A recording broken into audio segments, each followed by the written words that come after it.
2021년 10월 23일 큐티 말씀입니다. 에스겔 38장 1절로 9절입니다. 여호와의 말씀이 내게 임하여 이르시되 인자야, 너는 마곡 땅에 있는 로스와 메섹과 두발 왕 곧 고게게로 얼굴을 향하고 그에게 예언하여 이르기를, 주 여호와께서 이같이 말씀하시기를, 로스와 메섹과 두발 왕 고가, 내가 너를 대적하여 너를 돌이켜 갈고리로 내 아가리를 꿰고 너와 말과 기마병 곧 내 온 군대를 끌어내되 완전한 갑옷을 입고 큰 방패와 작은 방패를 가지며 칼을 잡은 큰 무리와 그들과 함께한 방패와 투구를 갖춘 바사와 구스와 붓과 고멜과 그 모든 떼와 북쪽 끝에 도갈마 족속과 그 모든 때 곧 많은 백성의 무리를 너와 함께 끌어내리라. 너는 스스로 예비하되 너와 네게 모인 무리들이 다 스스로 예비하고 너는 그들의 우두머리가 될지어다.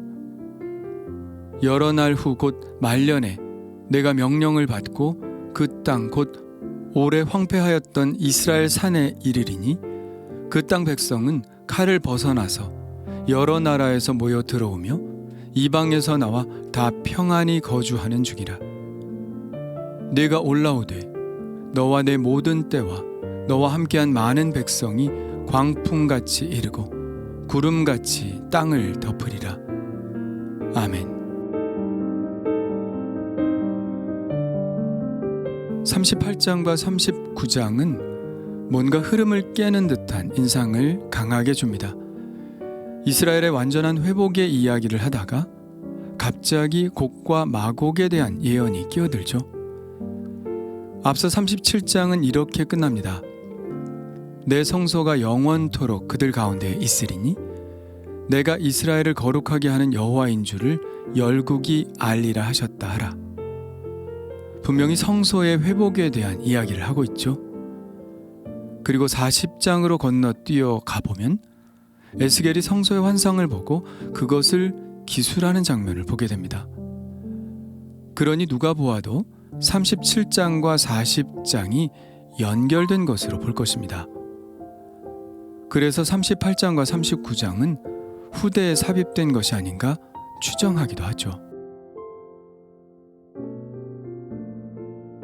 그런데 왜 이곳에 좀 이질감 있는 예언이 들어있을까요?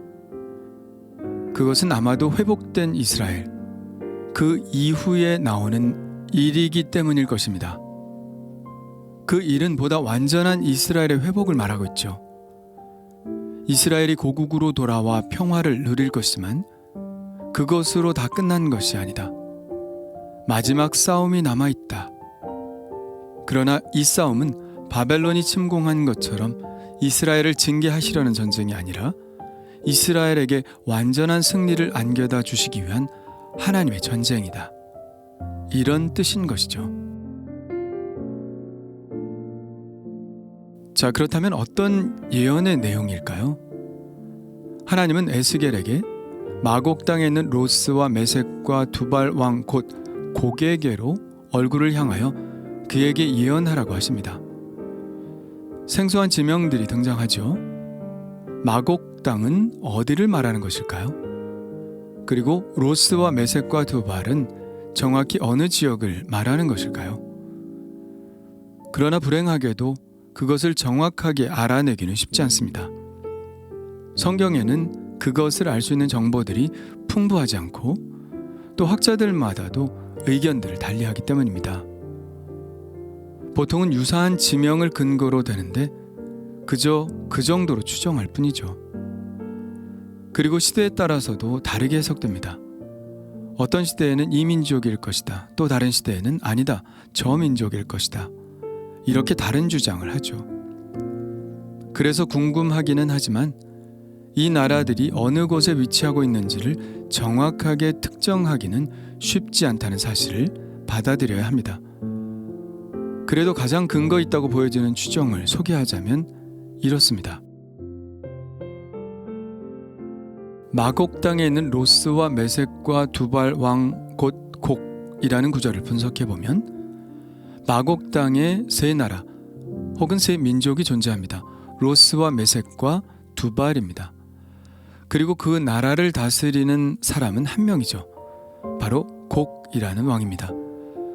그런데 메섹과 두발이라는 지명은 어느 정도 추정이 가능하지만 로스는 성경에 전혀 등장하지 않죠. 히브리어로 로스는 머리를 뜻합니다. 우두머리를 말하죠. 그리고 히브리어 구조상 메섹과 두발은 로스, 즉 우두머리라는 말을 꾸미는 말입니다. 그러니까 이렇게 본다면 메섹과 두발의 우두머리 왕, 곡이라고 할 수 있는 것이죠. 메섹과 두발이 사는 곳을 마곡 땅이라고 봅니다. 마곡은 성경의 다른 곳에도 등장하죠. 창세기에 나옵니다. 바로 야벳의 아들들의 이름에 등장하는데요. 이렇게 나와 있습니다. 야벳의 아들은 고멜과 마곡과 마대와 야완과 두발과 메섹과 디라스요. 그러니까 오늘 말씀에 등장하는 마곡, 두발, 메섹은 모두 노아의 아들 야벳의 후손이라는 것을 알 수 있죠. 그리고 오늘 말씀 6절에 보면 고멜이라는 나라도 등장하고요. 도갈마 족속이라는 이름도 나옵니다. 고멜은 이미 보았듯이 야벳의 첫째 아들이고 도갈마는 고멜의 아들이죠. 창세기 10장 3절에 나와 있습니다. 고멜의 아들은 아스그나스와 리밧과 도갈마요. 그러니까 오늘 등장하는 북쪽에서 오는 족속들은 모두 야벳의 후손이라는 것을 알 수 있습니다. 우리가 이들에 대해 알 수 있는 정보는 이 정도입니다. 그들이 야벳의 후손이라는 사실과 이들이 지금 에스겔이 살고 있는 바벨론의 북쪽 지역, 그 중에서도 북쪽 끝의 지역이라는 사실뿐입니다. 그러나 좀 더 자세히 들어가 볼 여지가 전혀 없는 것은 아니죠. 메섹은 지금의 동부 터키로 봅니다. 터키의 프리지아에 살았던 아시리아인들이 무스키와 동일한 종족으로 보고 있죠. 헤로도투스는 메섹을 흑해와 카스피해 사이에 무스키산에 거주하는 이들로 보았습니다. 어떤 사람들은 헬라어로 무스키라고 불리는 사람들을 러시아의 옛 이름인 무스코비와 같다고 주장하기도 합니다. 두발은 역시 역사가 헤로도투스에 의하면 흑해 동쪽의 코카서스 남부 지역인 유프라테스 상류의 아시아 고원지대에 살던 그리스 계통의 티베리니족에 해당한다고 봅니다. 이사야 66장 19절에는 두발과 야완을 나란히 놓고 있는데요. 야완이 그리스 사람이라는 사실로 볼 때 같은 그리스 계통의 사람이라는 것은 꽤 설득력이 있습니다. 두발의 위치는 메섹의 서쪽이며 지금 타발이라고 알려져 있는 도시와 동일한 곳으로 추정되죠. 그러므로 두발과 메섹은 거주 지역이 거의 같은 지역이 되는 것이죠. 흑해 동쪽 지역에 자리를 잡았던 나라들입니다. 그리고 6절에 나오는 고멜은 독일인이거나 동유럽의 불가리아 사람들을 칭하는 것일 수 있습니다. 바벨론의 탈무드에 고멜은 독일 민족 즉 게르마니아라고 기록되었고 나중 보스포란 왕국을 이룬 키메르족과 연합되어 라인강과 다뉴브 언덕에 자리를 잡았습니다. 키메르라는 말과 고멜이라는 말은 매우 유사하죠. 메섹과 두발이 흑해 동쪽에 자리를 잡은 나라들이라면 고멜은 흑해 북서쪽에 자리를 잡은 나라들입니다. 그렇다면 도갈마는 어디를 말하는 것일까요? 도갈마는 이미 27장에 한번 언급이 되었었죠. 두로에 관한 애가에서 도갈마 족속은 말과 군마와 노새를 두로의 물품들과 바꾸었다고 나와 있습니다. 이것으로 보아 도갈마는 말과 군마와 노새들을 잘 길러낼 수 있는 초원지대에 위치한 나라겠죠. 도갈마의 위치에 대해서는 의견들이 많이 엇갈립니다. 지금의 터키의 갑바도기아에 살고 있는 프리지아 사람들이라고 여기기도 하고요. 터키, 아르메니아, 더 나아가서는 투르키스탄으로 추정하기도 합니다. 하나님은 마곡 땅의 왕 고게 아가리를 갈고리로 꿰고 말과 기마병 곧 곡의 온 군대를 끌어내시겠다고 말씀하시는데요. 그들은 완전한 갑옷을 입고 큰 방패와 작은 방패와 칼을 잡은 큰 무리들입니다. 그런데 하나님께서 끌어내시겠다고 하시는 군대는 곡의 군대만이 아닙니다. 바사와 구스와 붓도 이들과 합세한다고 말하죠. 바사는 페르시아, 지금의 이란을 말합니다. 이스라엘의 동쪽이죠. 구스와 붓은 남쪽 아프리카에 있는 나라들입니다. 그리고 6절에 나오는 고멜과 도갈만은 서쪽에 위치해 있죠. 그러니까 하나님은 북, 동, 남, 서 사방에서 이스라엘의 적들을 끌어내시겠다고 말씀하신 것입니다. 그리고 그 모든 군대들의 우두머리는 마곡 땅의 왕 곡이 되죠. 그렇다면 이 군대의 정체는 무엇일까요? 요한계시록에는 이런 구절이 나옵니다. 천년이 참해 사탄이 그 옥에서 놓여 나와서 땅의 사방 백성 곧 곡과 마곡을 미혹하고 모아 싸움을 붙이리니 그 수가 바다의 모래 같으리라.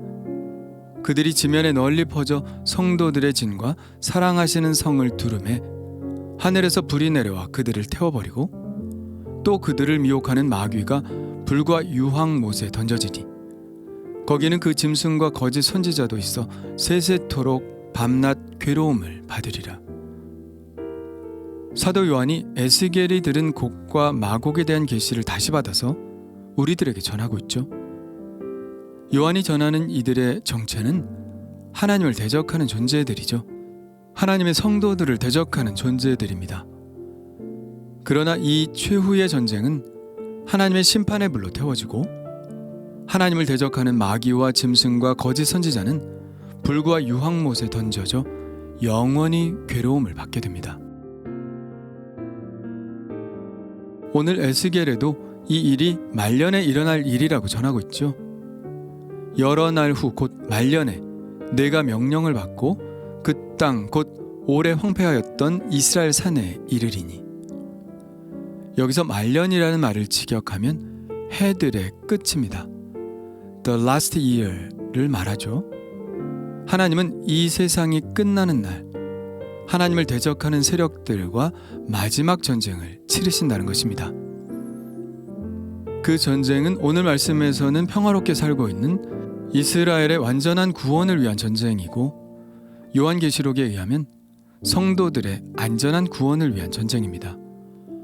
더 이상 미혹하는 영들이 구원받은 성도들을 미혹하지 않도록 그들의 악한 권세에 위협을 당하지 못하도록 악의 세력들을 완전히 끝장내시는 전쟁이죠. 그렇습니다. 아무리 악한 세력이 강하고 사방에서 진을 치고 달려든다 하여도 우리를 하나님의 보호에서 끊어낼 수는 없습니다. 하나님은 강하시고 전쟁에 능하신 분이시며 우리를 사랑하셔서 끝까지 보호하시는 분이기 때문입니다. 최후의 전쟁은 아닐지라도 우리에게 매일 부여되는 전쟁이 있습니다. 이 전쟁의 승리자는 바로 우리를 사랑하시는 하나님이시라는 것을 믿는다면 우리는 하나님을 믿는 이 믿음으로 오늘도 악한 영들과의 전쟁에서 굳게 서 있을 줄 믿습니다. 주님 감사합니다. 하나님의 구원은 완전합니다. 악한 세력들이 우리를 치려한다 할지라도 하나님은 끝까지 당신의 자녀들을 책임지시고 보호해 주시는 줄 믿습니다. 악한 세력들의 위협에 굴복하지 않게 하시고 우리의 도움, 우리의 피할 바위, 우리의 방패 되시는 하나님만 의지하게 하여 주옵소서. 하나님이 오늘도 저를 위해 싸워주실 줄 믿습니다. 예수님의 이름으로 기도합니다. 아멘.